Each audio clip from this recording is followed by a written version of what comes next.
I found out about my parents' will on a cold, rain-soaked evening. They summoned me into the living room, faces grave and words sharper than glass. I could feel my heart hammering in my chest, a dull ache spreading through every inch of my body. My mother cleared her throat and handed me a stack of papers. At first, I didn't understand what I was looking at. I saw lines of legal jargon, references to assets, property, and names, my parents' names. Then, halfway down the page, I spotted a single clause. I received nothing. Absolutely nothing. In disbelief, I stared at my father's grim expression, searching his eyes for any sign of guilt or sorrow. But there was none. They told me that all their property, our family home, their savings, the business, would go to my brother. Every ounce of inheritance I'd taken for granted evaporated in an instant. My hands shook so violently that I dropped the documents. My brother stood behind them, arms folded, offering a slow, smug grin that made my stomach turn. Their explanation was simple. My brother was the most deserving, while I apparently never appreciated what they gave me. Shock reverberated through my veins, robbing me of words. Everything I believed about our family shattered in that moment. I wasn't sure if I should scream or cry first. My mother, normally soft-spoken and caring, suddenly acted as though I were a stranger. She told me they had weighed their options and decided it was best to leave the family's entire legacy to my brother. He, they claimed, represented the future of our lineage, the only one capable of managing the finances, properties, and brand name that we had cherished for generations. I felt like a powerless child again, begging for scraps of affection or approval. All the memories of me helping out in the family business, organizing the front desk, filing receipts, even running errands on weekends, now seemed meaningless. In their eyes, it was never enough. According to them, I didn't sacrifice as much as my brother did. I wanted to howl with disbelief. My father crossed his arms and said it was time for me to stand on my own 2 feet. I glanced at my brother, hoping he would correct them, that he would defend me. But his smirk told me otherwise. He only shrugged as if to say, "It's not my fault." In that moment, I realized this betrayal was bigger than a legal document. It was a deliberate act meant to cut me out of my own family's story. I retreated to my bedroom, trembling from the shock. My mind spun in circles, replaying every moment of that conversation. Instead of hearing apologies or seeing guilt on their faces, I saw only smug confidence. My brother's grin still haunted me. I hurled myself onto my bed, pressing my face into a pillow as tears finally burst forth. Why now? Why me? Those questions clashed in my mind, stirring up old insecurities. For years I had suspected they favored him, but I'd brushed it off, convincing myself that parents couldn't be so cruel. Memories of countless nights spent helping with chores or staying late at the store surfaced. I wondered if any of that dedication mattered. Apparently it didn't. My phone buzzed, my best friend calling. I couldn't bring myself to answer. I felt too raw, too humiliated to share this ugly truth with anyone. I stared at the silent device until the screen went dark. All my life I had assumed that what was mine would remain safe, that familial bonds were unbreakable. Instead, that night proved how fragile those bonds truly were. Reality seeped in. I was disinherited. I had to face the fact that my parents had chosen to leave me behind. It was a sleepless night. I spent hours pacing my room, memory tangling with emotion. My first instinct was to confront my brother directly, to demand an explanation. But the more I imagined his smug face, the more my anger morphed into a piercing kind of sorrow.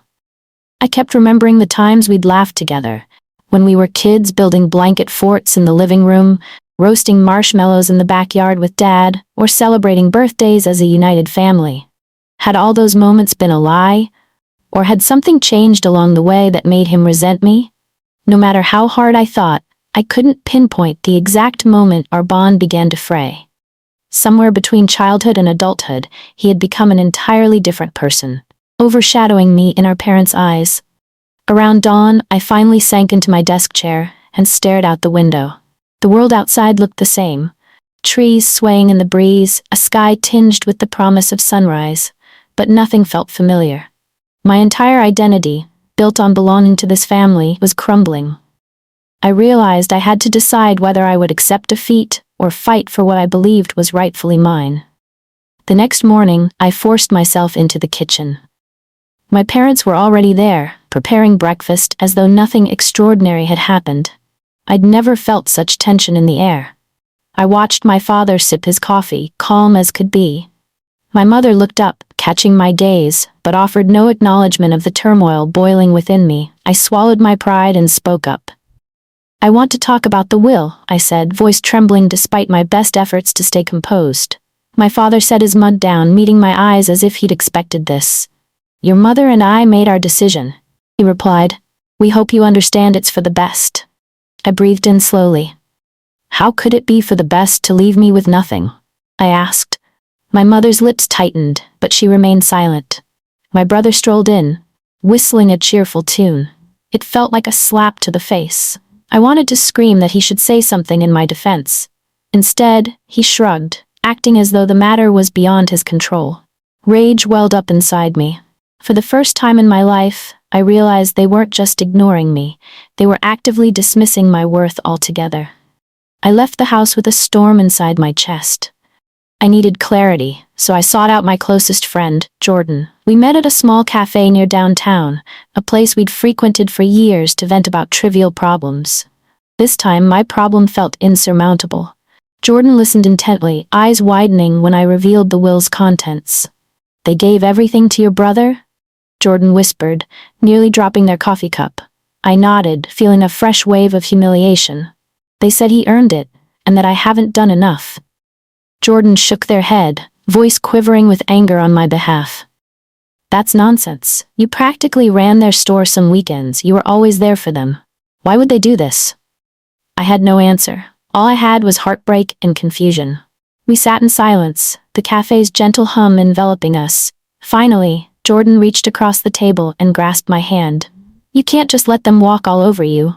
This isn't fair." Their support meant the world to me, but I felt small, like a child again.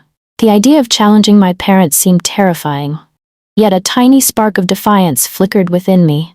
I couldn't let them rob me of my identity without a fight. That evening, I lingered outside my brother's room, heart racing.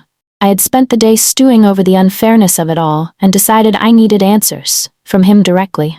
Summoning my courage, I knocked on his door. A muffled "come in" guided me inside.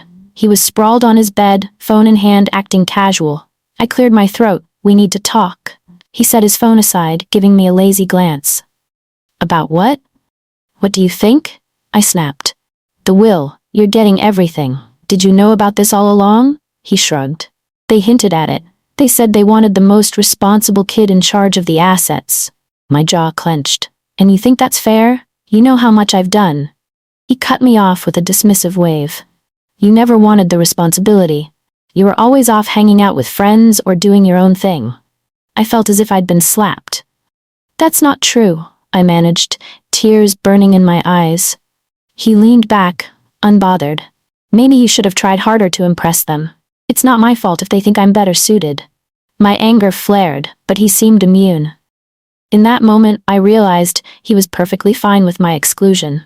I couldn't sleep that night, reeling from my brother's cold indifference. Memories churned in my head. Times I'd invited him to collaborate on projects for the family business. Times I'd asked him for help, only for him to brush me aside or take credit for my efforts. Had I been naive all along? I remembered a specific incident from high school. I'd organized a charity fundraiser at our store, raising a decent sum for a local children's hospital. My parents had praised my brother for showing up, despite the fact that all he did was smile for the photos. I'd shrugged it off back then, but now I recognized the pattern of favoritism that had been forming for years. By 3 a.m, I was wide awake, a plan formulating in my mind. I didn't want to fight just for the money. I wanted acknowledgement of my contributions, my value in this family. My entire life, I'd battled with the feeling of being overshadowed, but never with this much at stake. I decided that if they wouldn't give me a place in the inheritance, I would find a way to claim it myself. I refused to remain invisible any longer.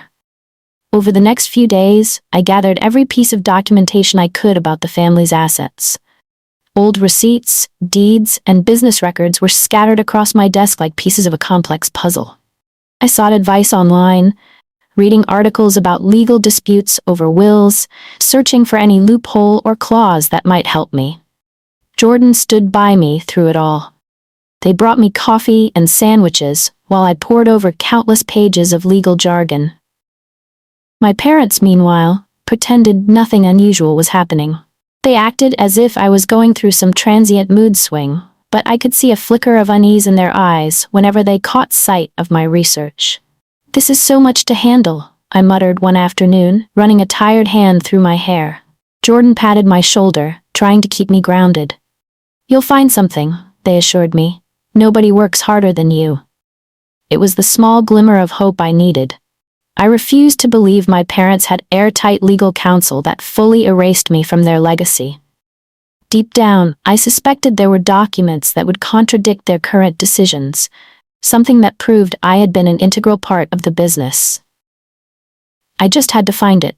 Finally, after days of hunting, I found a crumpled receipt from nearly a decade ago, showing a sizable investment I had made with my own savings into the family's store.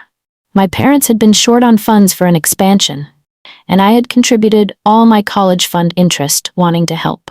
I'd forgotten about it until now. The receipt bore my signature, as well as my father's. A spark of adrenaline shot through me when I realized it could be a linchpin in my case. Proof that I was more than just a passive bystander. Clutching it in my hands, I felt a wave of conflicting emotions. Pride, relief, and a gnawing sadness that I had to fight my own family this way. Still, it was a lifeline.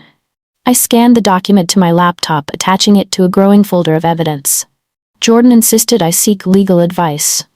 At first, I resisted, unsure if I could afford a lawyer or if I truly wanted to escalate this. But as the days wore on, the bitterness in my parents' eyes whenever they saw me digging for answers only grew. Their contempt made it clear. If I wanted justice, I'd have to wrest it from them. I decided to meet with an attorney named Miss Lowry, recommended by one of Jordan's cousins. Nervous energy churned in my stomach as I entered her small but tidy office. She greeted me with a warm smile that instantly put me somewhat at ease. I explained my situation, the will, the disinheritance, and my suspicions that my parents were intentionally discounting my contributions. Miss Lowry listened intently, taking notes as I showed her the receipt and other documents I'd compiled. When I finished, she leaned forward, fingers steepled. "You have a tough road ahead," she began, her voice calm but direct. "Challenging a will is never simple, especially when it appears your parents had clear intent. But this evidence that you financially contributed to the family business changes the conversation. It indicates you had a stake in the company, and that might entitle you to a portion of it." Relief flooded me, though I also felt the weight of what was to come. "So there's hope?" I asked. She nodded cautiously. "Yes, but be prepared. This could get messy. Family disputes often do." I left her office with a mixture of anxiety and determination. I was scared of the battle ahead, but I was no longer willing to back down. Miss Lowry filed an official inquiry, requesting that my parents produce complete financial records for the store and any related assets. When the letters arrived at our home, the house filled with an icy tension. My father confronted me in the hallway, voice shaking with fury. "You're taking this too far," he warned. "You'll regret it." I swallowed the lump in my throat and met his glare. "I regret that you forced me into this position. I'm not asking for everything. I just want what's fair." My mother stood by, silent and trembling, torn between anger and something else, fear, perhaps. My brother crossed his arms, watching from the stairs with that same smug expression. If I had any doubts about proceeding, his face erased them. He looked confident in his victory, certain I couldn't alter their plan. I locked myself in my room afterward, tears slipping down my cheeks. For the first time, I understood the cost of fighting back. My family was fracturing before my eyes. Deep down, I still loved them, but love alone couldn't overshadow this betrayal. I clung to a faint hope that, somewhere along this ugly path, they might remember I was their daughter and try to make amends. With each passing day, I felt more isolated. My parents avoided me, and I avoided them. Tension in the house ran so high that I jumped at every slammed door or raised voice. Even the smallest interactions turned hostile. Yet a part of me ached for a reconciliation. I wished they'd see reason, call me into the living room, and apologize for cutting me out so callously. Instead, I found old photos tucked in drawers. Pictures of me and my father laughing during my first day at the store, my mother hugging me after I'd won a local writing contest. I couldn't reconcile those images with the coldness they showed me now. Where had their love gone? Jordan tried to lift my spirits by reminding me of my strengths. They insisted I was smart, strong, and deserving of respect.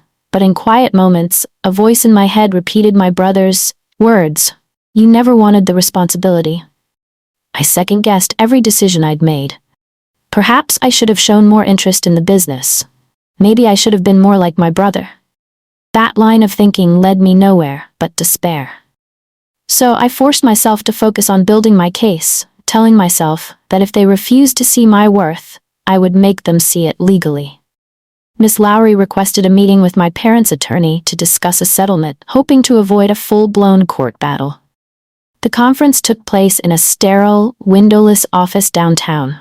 My heart pounded as I sat across from my parents for the first time since they received the legal notice. Their lawyer, a stern-faced man named Mr. Danforth, wasted no time. We understand your client's position, but the will clearly states that the entire estate goes to your brother, he said, flipping through pages of meticulously prepared documents. It reflects your client's wishes. Miss Lowry remained composed. However, we have evidence that my client invested her own funds into the business, indicating partial ownership. That must be addressed. My father's brow furrowed. She gave us that money as a gift. We never asked for it, he insisted, though the tension in his voice suggested otherwise. I stared at him, shocked by how easily he twisted the truth. Was everything from the past now subject to revision? Miss Lowry pressed on, undeterred.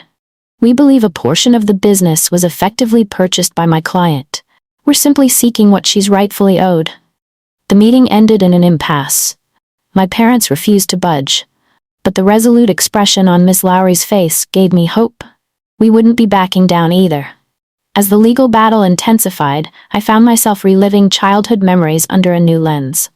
A particularly vivid memory haunted me. I was about 10, and my brother was 13. We were helping our parents with a small renovation project in the store, painting walls, sorting merchandise. My brother complained about the manual labor, so he was assigned a desk job while I spent hours on the floor, knees stained with dust and paint. At the end of the week, my parents applauded my brother for keeping everything organized. I was given a simple, "Thanks for the help." Back then, I hadn't minded, certain they appreciated me in their own way. Now, I realized how often my contributions had been overshadowed by his so-called management roles. It stung like an old wound suddenly reopened. Throughout the lawsuit process, sleepless nights and anxiety attacks became my norm. Yet strangely, I also felt a growing sense of self-awareness. For too long, I had relied on external validation, my parents' praise, to feel valuable. Now, I realized I had intrinsic worth that didn't hinge on their approval. I vowed to fight not just for the money, but for the recognition that I had every right to stand on my own 2 feet. I went for a walk one afternoon, desperate to clear my head. The autumn wind rustled fallen leaves around my feet. As I passed the family store, I hesitated. The lights inside glowed warmly, and customers browsed the aisles. For a moment, I remembered the pride I'd felt, being part of something that benefited our neighborhood. Impulsively, I stepped in. The cashier recognized me, offered a timid smile, but said nothing. I glanced around, remembering the days when I'd ring up customers or restock shelves late into the evening. My gaze landed on a display case I'd once helped design. My parents had boasted about my creativity back then.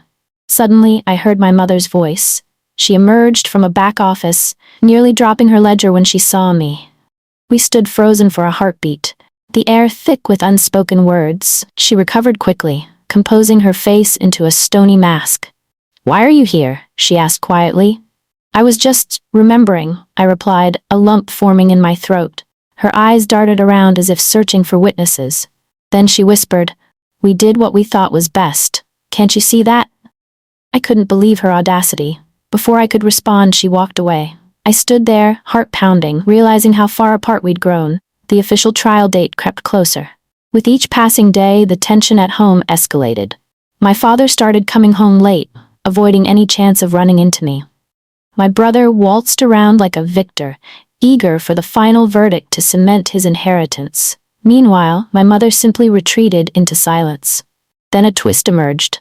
A previous business partner of my father's, a man named Mr. Thorne, contacted Ms. Lowry. He claimed he had documents proving that my parents had initially set aside a separate trust intended for me when I turned 21. According to Mr. Thorne, the trust had never been dissolved, yet it also wasn't mentioned in the current will. I met with Miss Lowry and Mr. Thorne in her office. He handed over old contracts and trust agreements. My heart raced. If the trust still existed, that meant my parents had deliberately hidden it or rerouted the funds elsewhere. Why would they do that unless they wanted to ensure I remained disinherited? Miss Lowry's expression was a mix of excitement and caution. "This could be the breakthrough we need," she said. Still, a pang of sadness struck me. That trust had once been a sign of their faith in my future, and now it was a secret they hoped would remain buried. My resolve to expose the truth only grew stronger. I confronted my father as soon as I got home. Catching him in the living room, I placed copies of the trust agreement on the coffee table. "Care to explain this?" I asked, voice quivering with controlled anger. My mother sat on the couch, pale and nervous. My father's face darkened. "Where did you get that?" A man named Mr. Thorne came forward. "He said this trust was set up for me, yet it's missing from your new will." "Why?" He glared at me, his jaw clenched. "That trust was dissolved. You have no claim to it." I shook my head. "We have the paperwork. It was never officially terminated. You withheld it." My mother let out a shaky breath. "We intended to incorporate it, but circumstances changed. Your brother needed funds for his education and other endeavors," she said, her voice barely above a whisper. Shock mingled with hurt. "You used it for him?" I hissed. My father stood abruptly, looking ready for a fight.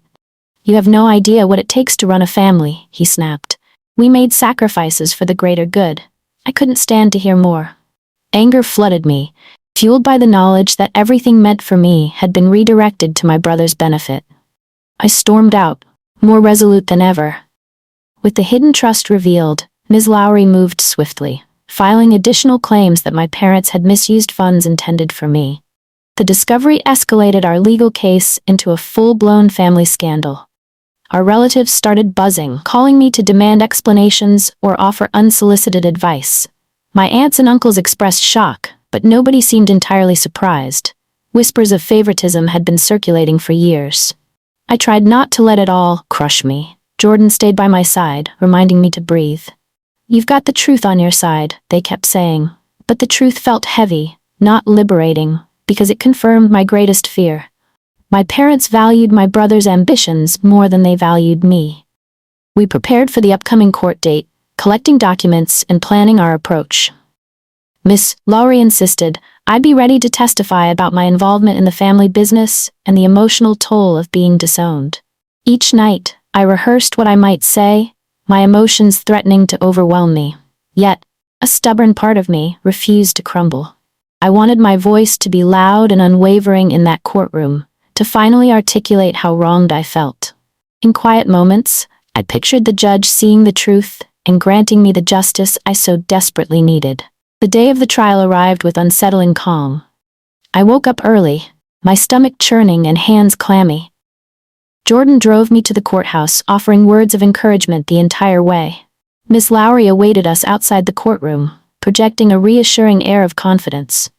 I took my seat at the plaintiff's table, heart pounding as my parents and brother entered on the opposite side. My brother couldn't hide a slight smirk, which only solidified my resolve.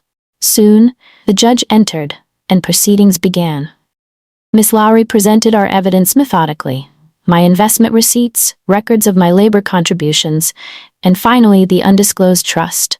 My father's attorney tried to argue that the trust was dissolved due to unforeseen family circumstances, but the paperwork Mr. Thorne provided contradicted them. When I took the stand, my voice trembled at first, but as I recounted countless days in the store, sacrifices I'd made, and the emotional devastation of being utterly dismissed, I felt my confidence grow. I spoke of betrayal, of love turned to scorn, and of my unwavering belief that I deserved better. When my testimony ended, the courtroom was silent. My father stared at the table, My mother avoided eye contact, and my brother maintained a distant, indifferent gaze. I stepped down, feeling both drained and strangely victorious. My parents' lawyer called my father to the stand. Watching him testify felt like looking at a stranger. He spoke with conviction, insisting he had done what any responsible parent would do, rewarding the child most willing and capable of continuing the family legacy. He described me as distant, uninterested in the business. My throat tightened with anger and hurt. Then Ms. Lowry cross-examined him, zeroing in on the trust. His frustration crackled like static in the air. He struggled to explain why it had never been officially dissolved if the money truly went to legitimate causes. Under pointed questioning, he admitted some funds had indeed gone toward my brother's education and business ventures. My father's face hardened as he tried to defend his actions. "It was all for the greater good," he repeated, voice stiff. But the judge's stern expression suggested otherwise. When my father stepped down, he looked older, wearier, as though the weight of his choices finally pressed upon him. We adjourned for the day with no immediate verdict. Outside, I felt an emotional whirlwind. Jordan squeezed my hand, whispering encouragement. I looked back at the courthouse doors, realizing I had just publicly challenged my own father. It was a painful triumph, but a triumph nonetheless. The second day in court brought more testimonies and the arrival of Mr. Thorne in person. He took the stand, confirming that my parents had once been enthusiastic about setting up the trust for me, praising my potential and dedication. He revealed emails and letters where my father explicitly stated his intention to ensure a secure future for me. Hearing those words read aloud in court felt like a punch in the gut. How could their tune have changed so drastically? My parents' lawyer tried to discredit Mr. Thorne, implying he had a personal grudge. But Mr. Thorne remained calm, sticking to the facts. I watched my mother as he spoke, her eyes brimming with an emotion I couldn't quite read. Regret, perhaps. After he finished, the courtroom was tense with anticipation. Closing arguments loomed. Miss Lowry prepared her statement meticulously, outlining every detail of how I was repeatedly undervalued, how funds intended for me were funneled to my brother, and how the new will blatantly disregarded my contributions. I felt a swell of pride at Miss Lowry's eloquence. She demanded justice, not revenge, underscoring that this was about rightful recognition. My parents' lawyer gave his closing remarks, but they seemed flimsy in comparison. Leaving court that afternoon, I clung to hope that the judge would see through their justifications and rule in my favor. We waited nearly a week for the court's decision. Each day felt endless, my anxiety climbing to an all-time high. My parents avoided me at home, and my brother acted like the entire matter was an inconvenience. Jordan stayed with me as much as possible, coaxing me to eat, reminding me I wasn't alone. When the judge finally reconvened the case, my legs quivered as I walked back into the courtroom. Miss Lowry placed a reassuring hand on my shoulder. I glanced at my parents, who sat stiffly, their lawyer flipping through notes with visible tension. My brother slouched, eyes narrowed. The judge cleared their throat and began reading the verdict. My heart pounded like a drum in my ears as they cited legal precedents referencing how the trust and my documented financial contributions could not be dismissed. They acknowledged that while a parent has the right to distribute assets as they see fit, the concealed trust and my proven partial ownership in the family business compelled the court to override portions of the new will. The ruling was in my favor. The judge ordered a reevaluation of the estate's distribution to include my rightful share of the business and any remaining trust assets. Time seemed to stop. Relief, vindication, and sadness washed over me in a single, overpowering wave. My parents stiffened as the judge finalized the decision. My mother's eyes brimmed with tears, but whether they were tears of regret or bitterness, I couldn't tell. My father looked as if someone had just stripped him of his armor, his gaze darting to me, then to the floor. My brother glowered, arms folded, no trace of remorse on his face. Outside the courtroom, Ms. Lowry offered a congratulatory handshake. "You did it," she said, pride evident in her smile. I thanked her, feeling a lump form in my throat. Despite the victory, I felt hollow. I'd won a legal battle, but I had lost my parents' respect and any hope of an amicable relationship with my brother. As we parted ways, Jordan drove me home in silence. My phone buzzed with messages from family members who had already heard the news. Some congratulated me, others called me selfish. I ignored them all. Too many emotions warred inside me. Relief, heartbreak, vindication, and an odd sense of loneliness. Part of me wondered if my parents had learned anything from this, or if they would spend the rest of their lives blaming me for dismantling their perfect plan.